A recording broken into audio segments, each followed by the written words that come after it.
ఇలా పరమాన్నం తయారు చేసి అమ్మవారికి బోనం తీసుకువెళ్తారండి.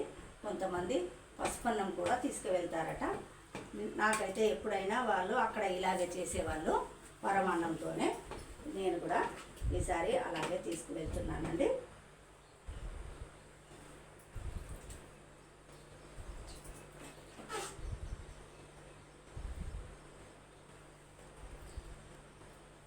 అయిపోయిందా?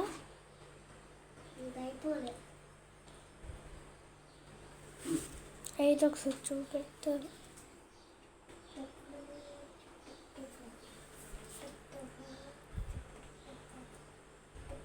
ఇది బోనం అంటారండి. బోనం అంటే అమ్మవారికి భోజనం అని అర్థం అండి. పంచే అన్న